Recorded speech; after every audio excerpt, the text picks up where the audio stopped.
If you're a consultant who keeps getting pulled into bigger conversations, pricing, go-to-market, team structure, revenue priorities, but you're still being scoped like a specialist, this episode is for you.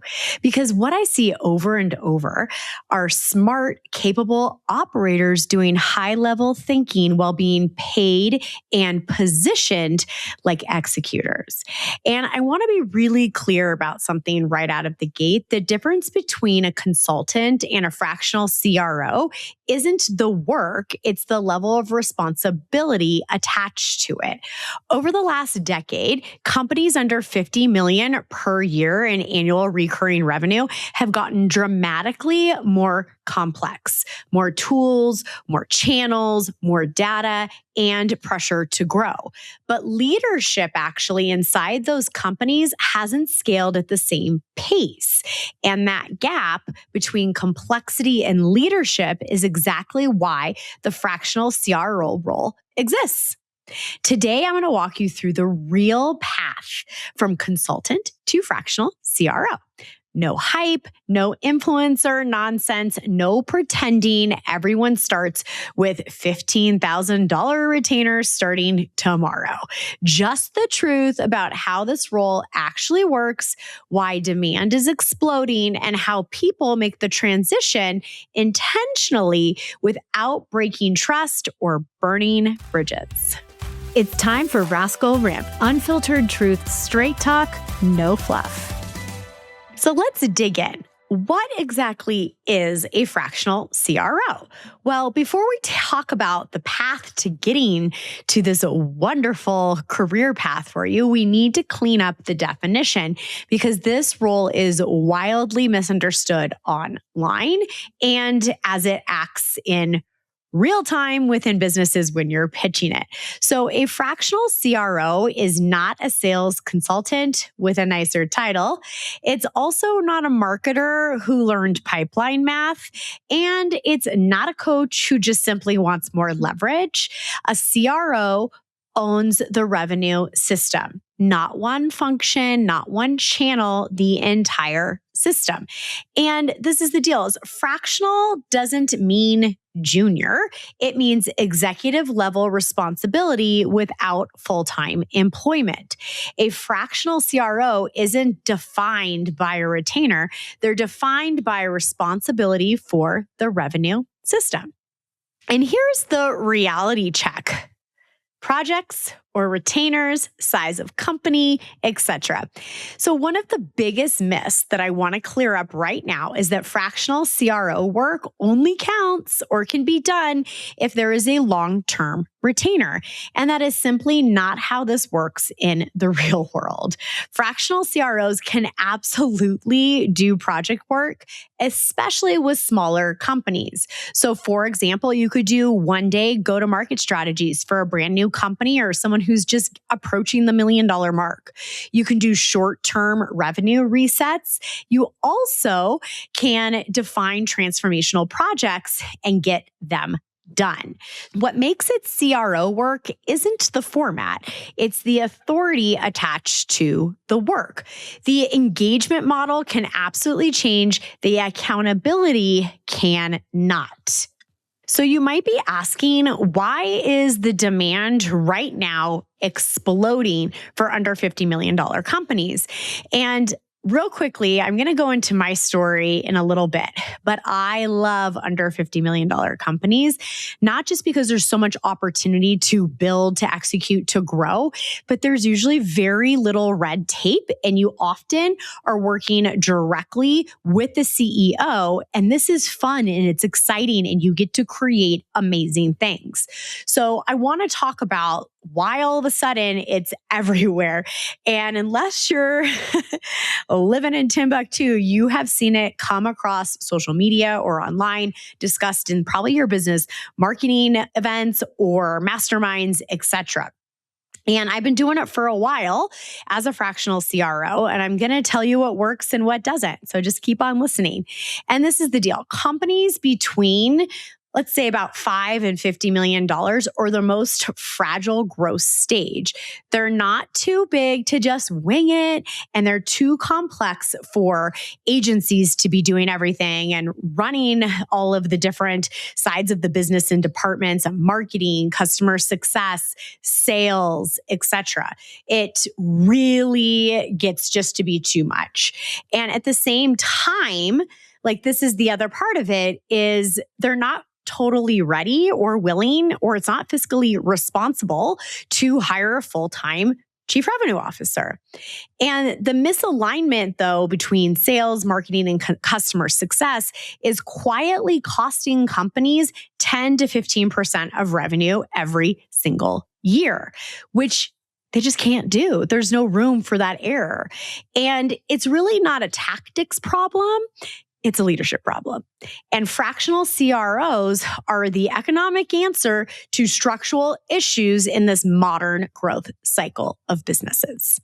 All right, so we're going to take a hot pause from this path and this amazing thing that if you're listening right now, that you either want to go hire one, or maybe you're listening so that you can understand the path. This is the deal. I thought I would share my journey of how I became a fractional CRO. And the reason why I wanted to share it is that it's not your traditional path that everyone says you have to take. If you read a lot online and people will talk to you about the CRO path, I was a full-time CRO for 3 or 4 companies over my career, maybe even more. And now I've gone into retirement, or I want to take a step back from full-time employment, and now I'm fractional. That is one path, and we will absolutely talk about that next week's episode. But this episode is for all of those consultants trying to make it into fractional CRO work. And you might be asking yourself, but Michelle, why? Well, this is the thing. I have helped probably at this point over 1,000 companies scale.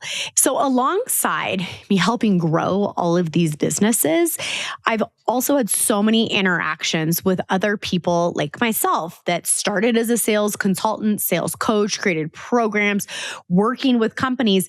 And the thing is when you are the product and you're not scaling a true product business, it is a huge desire of many of us to get the comfort of the 9-to-5 quote unquote salary, and without having to go and have that full 9-to-5 role.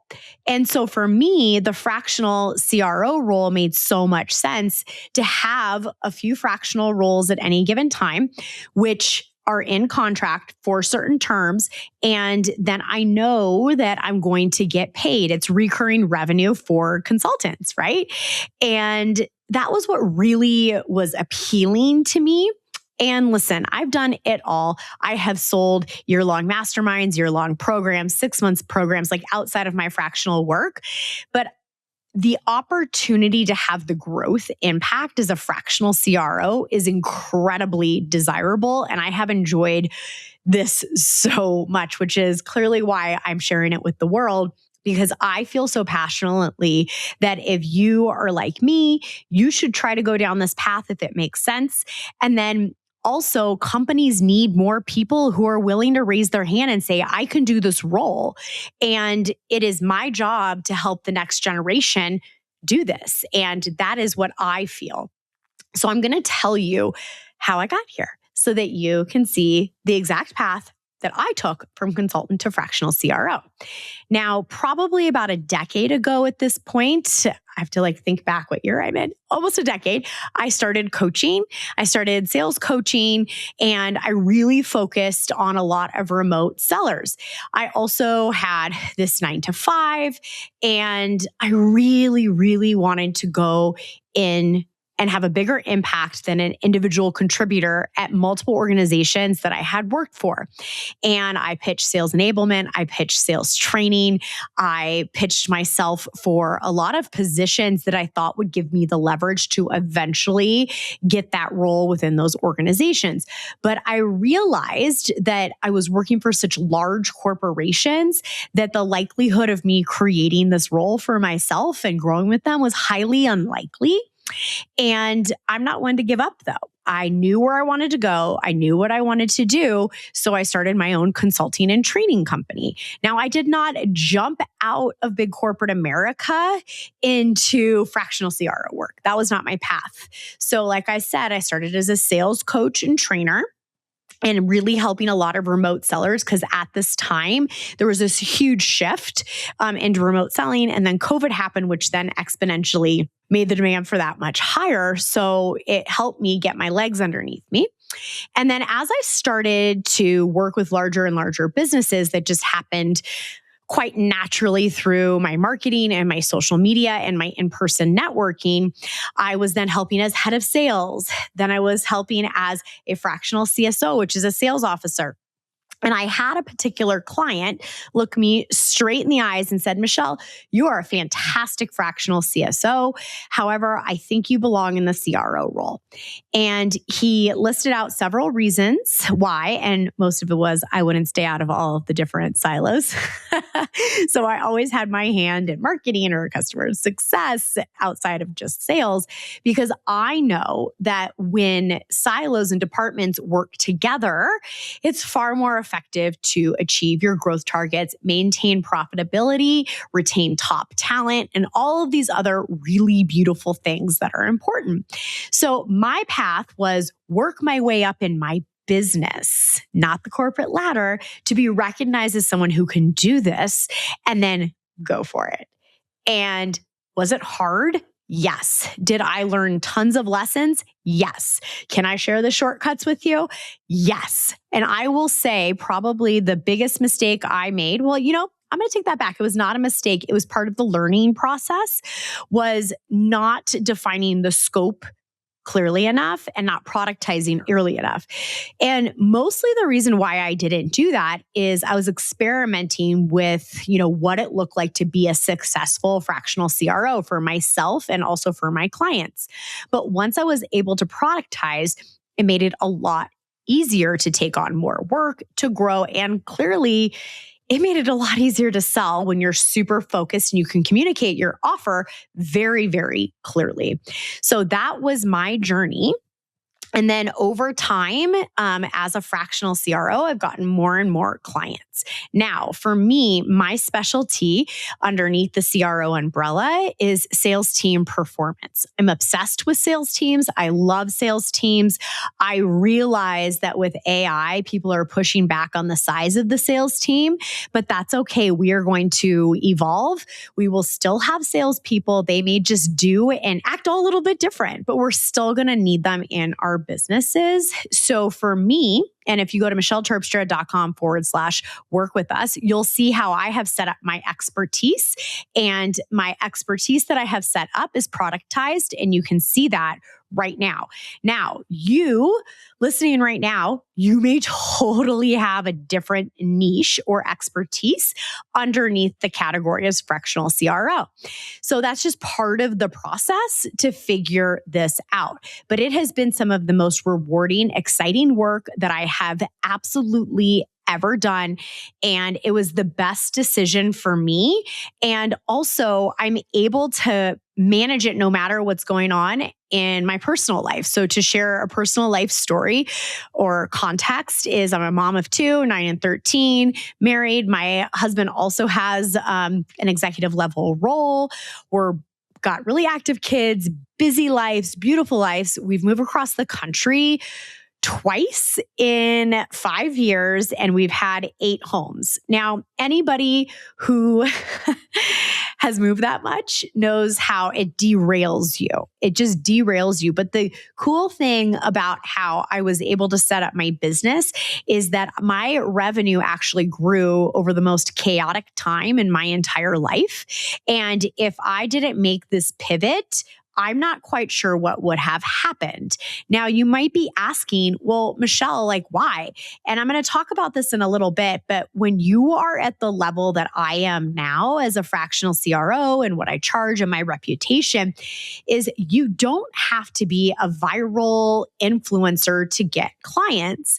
I'm going to talk about in a little bit around thought leadership, but it's very different. So you don't have to compete on maximum followers, maximum engagement, comments, all of this stuff. Like, you don't have to play that game.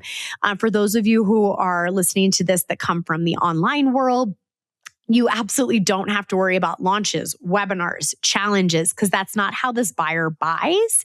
And like, to say that you'll never have to do marketing would be silly, but there's a different type of marketing if this is what you want to go into. So the reason why it helped me grow my business and reduce my marketing effort is because the CEOs make these decisions. And if you can reallocate time to shaking hands with a bunch of CEOs and talking with people, this is going to be fun for you. All right. So that is my path to becoming a fractional CRO. And my biggest advice for anybody listening right now is just know when you go to market for yourself as a fractional CRO, there will be iterations of what it looks like and what success looks like for you individually. Welcome to Why This Works and Why It Doesn't. Real strategies, real results, no sugarcoating. Here is where we're breaking down the actual path from consultant to fractional CRO. And once people see this role in your network, current clients, customers, the next question is always the same. Like, once you advertise yourself for this or you're going to make the shift, it's like, well, how do I actually make the shift, Michelle? This seems like a really big overhaul. And the truth is that it doesn't have to be this crazy instant leap, that you work on all weekend and you announce on Monday and it's like, yay, right? It doesn't have to be this dramatic. It is a sequence of steps that, if done appropriately, and if you use what I'm going to teach you today, it becomes a natural progression of your expertise.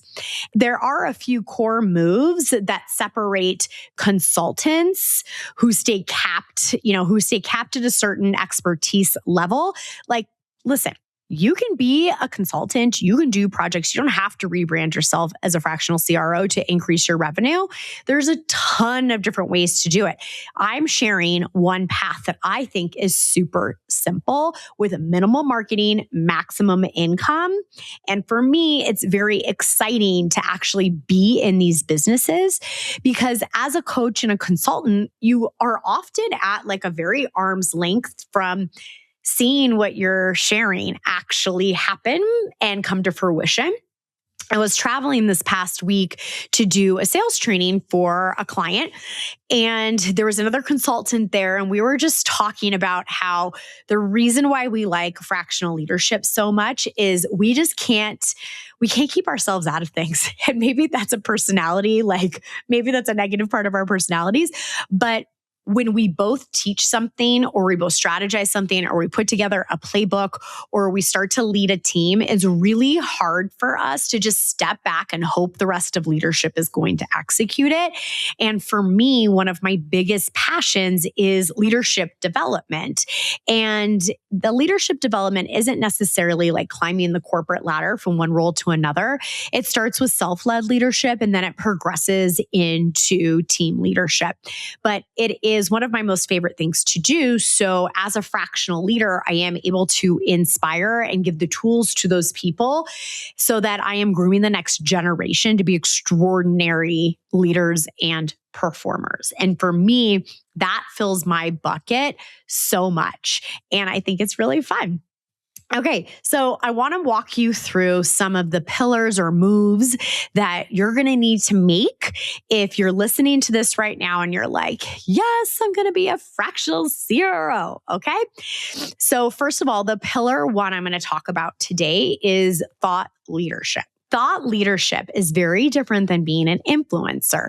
An influencer is going for max impressions, comments, follows, etc. And they're not really concerned about being contrarian or having really beautiful thoughts that change the way that business is viewed or life or disruptors. They are looking for max amount of content to put out, max amount of content to be watched so they can get paid through that way. Because a lot of times when I tell people what they have to do in order to become a fractional CRO, they're like, tons of content? Like, I don't want to be a content creator. And the thing is you don't have to be, but you do have to have a voice. And quite frankly, if you truly are qualified to be a fractional CRO, you already have this in you. And if you don't, then you have to work on getting it out or stay where you're at right now, get better at your craft, and then eventually move into a fractional CRO role. So let's talk about what thought leadership is. So thought leadership is content or assets that are out for people to read and to consume or watch or listen to that showcase you know what you're doing. And not only do you know what you're doing, but you're a disruptor, you're contrarian, you're forward thinking, you're on top of trends. So I'm going to share with you the evolution of thought leadership as it pertains to me. So first of all, when I first started my business about a decade ago, I did everything inside Facebook groups. I had a closed Facebook group, and that is where I nurtured my leads. It's where I made sales and all of these things. But the Facebook group was full of beginner founders, entrepreneurs. You know, it was a stage that a fractional CRO, like that wasn't actually what I was doing there, right? Sellers, etc. So that really helped me find my voice because it was a closed community. Only people who wanted to be there read what I had to say. Then I started to diversify across all of the platforms and change what my approach looked like. Now, I'm not out there being the most disruptive contrarian person you've ever met in your life, but I do have some interesting thoughts that I'm sharing. So the first thing I did to set myself apart was I created the high performance sales workbook that's available on Amazon, because what I noticed is everyone was going to the high performance seller initiative just the wrong way. Like everyone was complicating it, and I wanted to make it super, super simple. So I did that. That was one piece of thought leadership, and it gave me a lot of legs to go and talk about that, why I created it, how important it is, et cetera, et cetera. I did that. I started a YouTube channel where I went against the grain on what a lot of other seller coaches or trainers or marketing experts would say. And I went against the grain and created tons and tons of videos. Like I think I'm probably up to like 400 or 500 videos on my YouTube channel. And then we have LinkedIn, for example, which is a great B2B platform where I'm constantly creating these content pieces. I have been part of other people's books. I have written articles. I have been on more podcasts than I can count. And then, of course, at present day, I have my own podcast because I felt so passionately about the way that I have built businesses differently than others. I wanted to share it on this podcast. So, but one thing that you will notice is if you're the type of person that's going to go look at all of my content and see how many comments I have and engagements, I will tell you that out of everyone who's purchased from me, and I just kind of like laugh about this, I would say maybe 5% of them have engaged in my content. Now by engage, that's like, comment, share, etc. And the reason why is because when you sell at yourself as a fractional leader, that means 99% of the time you're being hired by the CEO. I don't know any CEO in the world of a scaling company that's attempting to hit 50 million that's going to jump in my comments and be like, oh my gosh, Michelle, this is so insightful. I'm going to send you a DM to work with you. That's not how it happens. So what happens is they watch it, they read it, and they privately email, DM me, or book a call. And there is no trail of that engagement on social media. So if you're used to selling something else, like perhaps you're helping people exit their 9-to-5 and start their first business, that profile might garner more interaction on social media because people are okay speaking up about it. But these high power CEOs, heck no, absolutely not. So I don't want you to get discouraged by likes and comments. What I do want you to pay attention to is the reach of your content. So views, impressions, plays, etc. That will tell you at least that the right people are watching and consuming your content. And for me, later in this year, I will be writing and selling my high performance book. So these are ways that I'm creating thought leadership. And, alongside all of this, I think one thing I forgot is I've been on countless stages countless stages, both paid and non-paid, to speak in front of very large audiences. And you end up just going quote unquote viral from that because there's a lot of people in the audience. So what I'm trying to say is, if you don't want to take the path of spending a ton of money on ads, or if you don't want to take the path that is content creator, you can still be a thought leader strategically and have absolutely great success. So now we're moving on to what I'm going to refer to in this episode as pillar 2, which is productizing to a niche. Like I had mentioned before, is my subspecialty underneath the CRO umbrella is sales teams. So I would absolutely never take on a client as a fractional CRO that had no desire for a sales team or their product was not set up for it, because I'm not going to be the best fit because my specialty and my expertise is not needed by them. And you have to stay really disciplined to this so that you can produce results for the companies that you're working with. So like I said, if you go to michelleterpstra.com/work with us, you will see how I have productized my own business, which is so absolutely critical. Now, one thing that I think is kind of funny when it comes to this productizing, like a fractional CRO, in my opinion, should build every single go-to-market strategy for any company, period. Instead of leaning on antiquated business coaches or people that are too heavily focused on operations from the beginning versus how are we going to make money? How are we going to manage our cash flow? How am I going to create an actual viable business on this? In my humble opinion, y'all need to be engaging with a fractional CRO to create your go-to-market strategy, period. So you'll notice on my website, I have packages exactly for that. And the cool thing about it is that I actually can stay with that client longer than the bigger ones, because the bigger ones eventually either want the full-time role or they will sell, there'll be an exit, there's a change in acquisition, right? So for me, it's super fun. Like I love those. And I always kick off with a 1-day intensive to set up the basics of the GTM strategy. And then we work as a retainer. And for me, this is fun.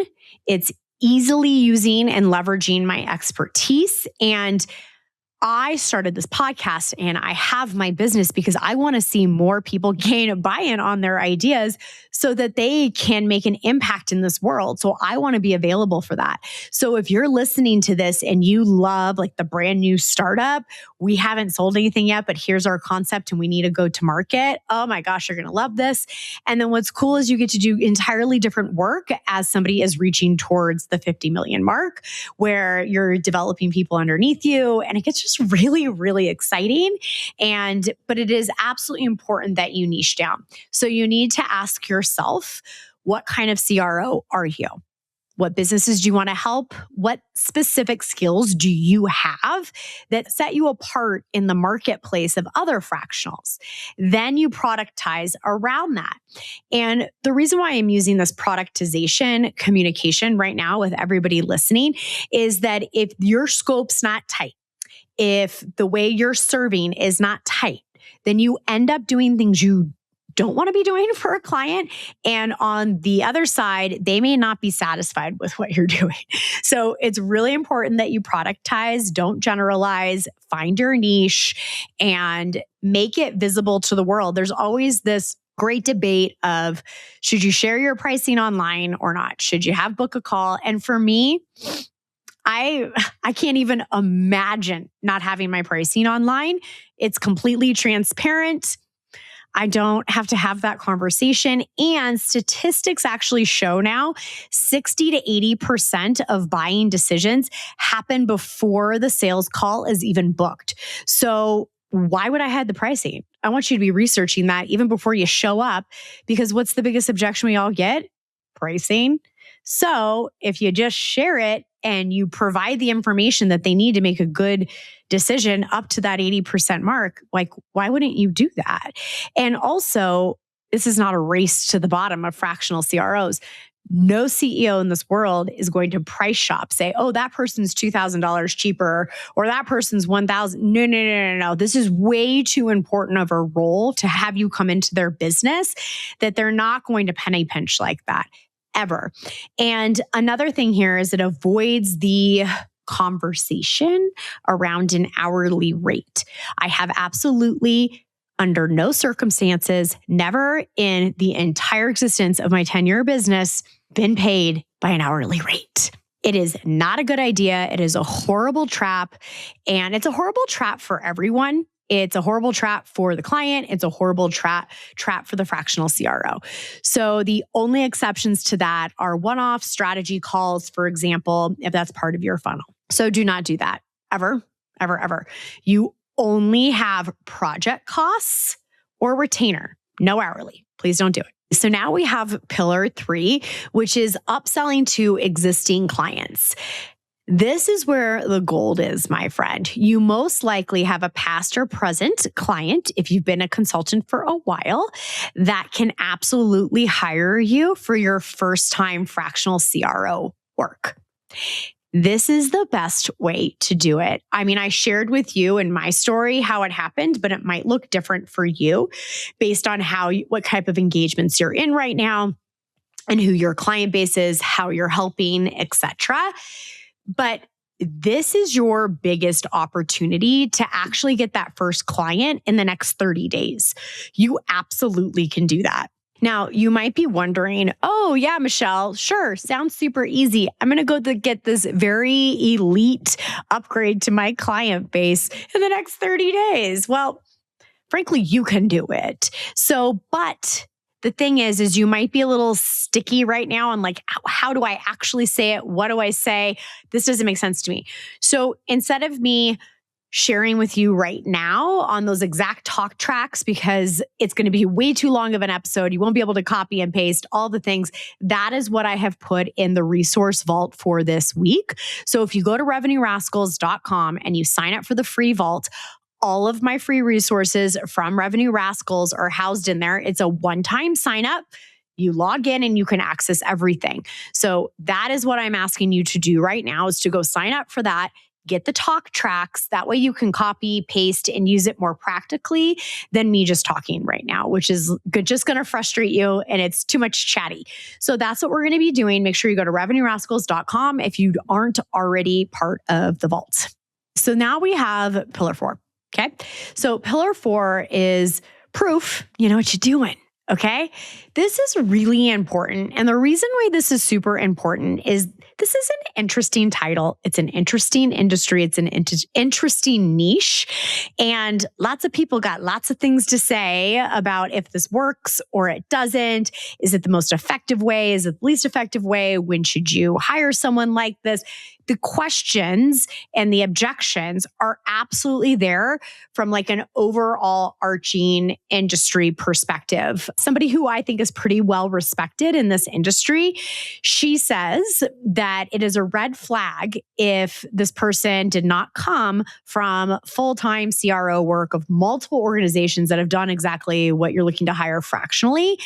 And I could not disagree more. I think that's a huge lie. I think it's elitist. I think it's singular path. And I am living proof that is incorrect.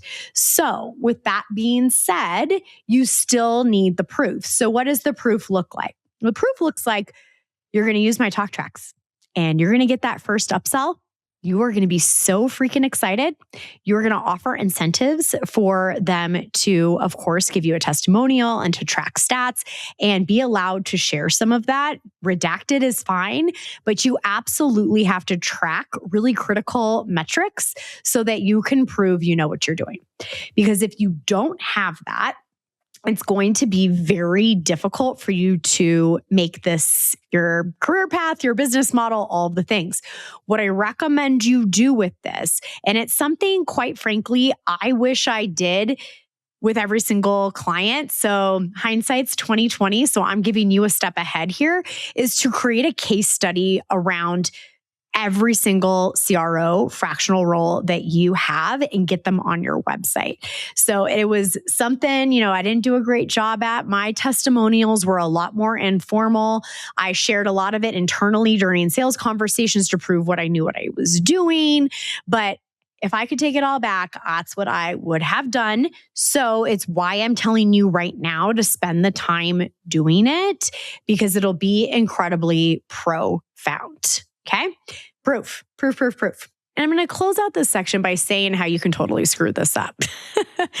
Okay? Because you absolutely can. One is, I want you to practice what the sales conversation looks like for you. Use the talk tracks, look in the mirror, think about your pricing. Do not, under any circumstance, pitch that first client without your first iteration of productizing how you will support them. Biggest thing that you can do. If I want you to go at speed, money loves speed. I don't want you to have perfection. However, please do not go to do this without productization, okay? And without practicing what the sales conversation looks like. Really, really, really important. And, go have some fun. Change your LinkedIn profile, say you're for hire as a fractional, right? It just gets more fun as we move forward. All right, rascals, let me ask you this. How much money have you wasted replacing shoes, sneakers, or even bags that could have lasted way longer if only you'd been taken better care of them? I know for me, running from meetings to kids' activities, life gets messy fast. And that's why I always have Jason Mark Quick Wipes on hand. Jason Mark is trusted care to help you get the most out of what you wear. They're not just about cleaning. They're about protecting what you love while protecting the planet. Their wipes are now 100% plant-based and plastic-free, made from renewable lyocell fibers. They're individually wrapped so you can toss them in your bag, your car, or like me, your kids' backpacks. And it's not just convenience. Jason Mark is part of the worldwide B Corp movement, meeting the highest standards for social and environmental impact. They're EPA Safer Choice certified, so you know the formulas are safe for your family. And their products are USDA, bio-based, and certified biodegradable. That means no harmful junk like PFAS or VOCs. Just high-performance care that keeps your stuff looking fresh while doing right by the planet. Personally, as a busy mom and entrepreneur, Quick Wipes are my favorite. They've saved my sneakers from coffee spills, playground dust, you name it. One wipe and I'm ready to walk into my next meeting looking sharp. So here's the deal. Go to jasonmark.com and use promo code RevenueRascals at checkout for 25% off your order. One time per customer. Again, that's jasonmark.com, code RevenueRascals. And remember, this podcast is free thanks to sponsors like Jason Mark. I'm ungating sales strategies people pay me six figures for. So go support them, grab your Quick Wipes or your favorite product, and keep your kicks looking fresh. You're in the coaching corner where we stop talking and start taking action. All right, so we're going to talk a little bit about the coaching corner here. We're going to jump into coaching corner, and it's going to be slightly different than I usually do, but it is still the coaching corner. And before I wrap up this episode, I just want to slow this down a little bit and talk directly to you from one entrepreneur to another. And I want you to feel the personalization of this because I see the potential in so many of you as a potential fractional revenue leader, a fractional CRO. I have been seeding this episode for weeks. I get emails constantly about, Michelle, how did you do this? Tell me the way, share the way, how can you help me, et cetera, et cetera. So that's why I chose to make a mini series out of this because I truly believe that this role will change business forever. And I want as many people as possible to do it, or it's a disservice to my listeners. And I won't be able to leave the legacy that is so incredibly important to me. So I want to sit here for a few minutes and just honestly address a few things. So first of all, when you walk into a business, do you naturally zoom out or do you zoom in? Meaning, are you thinking about tasks and tactics, Or are you immediately seeing sequences, priorities, and trade-offs? Second, when revenue is off track, do people already come to you? Even if it's not technically the offer that you have out into the wild right now. I hope they do. I think they do. Do founders ask you what you think they should do next? Oh, I love that question. Come and ask me, founders, please. Do your teams that you've helped support in different capacity, do they want your opinion? Are they thirsty to learn from you? Do they see you as an advisor and a mentor? You're in the right place. Third, are you comfortable being accountable without having total control, right? So you're going to have a lot of control, a lot more than you would as a consultant, but you're not going to have all of the control. So that takes an advanced level of communication, negotiation, and coordination to be an effective leader. Because at the CRO level, especially early on when you're just figuring this out, you're often responsible for everything. And this is the deal. And that's why I want you to productize and really communicate clearly with the CEO, because I want you to be able to fulfill on your promises. And it's really important to start there and to be strong at that and be specific. And fourth, this one really matters. Can you tell the truth when it's uncomfortable? I'm going to tell you, this is my favorite part of working with CEOs. The conversations that I have had behind closed doors are some of my most favorite conversations of my entire life, and they have all been with CEOs. And it is one of my greatest joys to be that confidant and to be involved at that level. And I want it for so many of you. But you cannot be a yes man or a yes woman, because these CEOs, they hire you not to be the yes man and the yes woman. So you have to be really good with, for example, radical candor is a great communication method. I also highly recommend utilizing my AVP model in all communications, not just when you're selling. And you're not being aggressive or emotional. You're just being a clear, profound communicator that is seen as a peer for so many of these CEOs. And that is a really, really great honor. Let's bring it home. Rascal wrap-up time. Key takeaways and a resource to keep you winning. Here is your reminder again for your free resource. Go to revenuerascals.com and log into the vault, and you will see your talk tracks on how you're going to go and get that first client, that first upsell into a fractional CRO role. And listen, if this episode resonated with you and you want more than that free resource, I have a super special offer for everyone listening right now. All you have to do is email me directly at hello@michelleterpstra.com and make sure the subject line is CRO Path for Me, because I use Fixer.ai. And if you don't put that in the subject, I may miss it.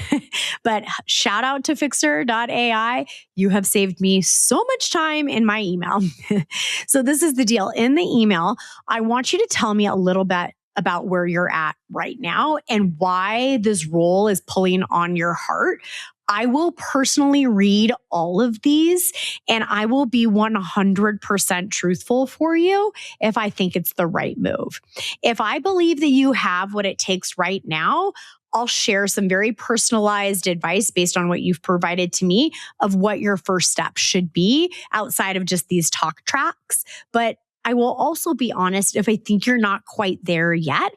And I will provide you with some things that you can do right now to get yourself to that level. So this isn't hype. This is just truth. And I think that by the time you're done with this episode, you know how much I care about this role, about companies getting access to it. So I'm here for it and excited to help you. Fractional CRO work is not a trend. It is a response to how complex revenue has become. And it's the cleanest intersection I've seen between corporate clout and security without the handcuffs and entrepreneurship without all of the noise. And the people who do this don't just stumble into it, they step into it intentionally. And if this feels like the path that you've been circling and you know what to do, please email me, hello@michelleterpstra.com with the subject line CRO path for me. Give me some details, and I cannot wait to help you. Now, stay tuned for next week, because next week I'm going to break down the other path to becoming a fractional CRO, which is leaving your 9-to-5 as a full-time revenue leader and trying on the hat of fractional. See you next week. Independence isn't just about where you go. It's about how well you live when you get there. That's why I am genuinely excited about Indie Stove, because it completely changes what outdoor and off-grid cooking looks like. Indie Stove is an ultra portable, collapsible stove that fits basically anywhere, but performs like a real kitchen tool. It heats up in minutes, holds up in wind, rain, and rugged terrain, and works with multiple fuel sources, propane, butane, or wood pellets. So you're never limited by where you are and what's available. But here's where it gets fun. This isn't just about boiling water. With Indie Stove's modular accessories, you can actually cook. The workspace stack gives you sturdy side sleeves, so your cookware, ingredients, and tools are right there when you need them most. No balancing acts, no chaos.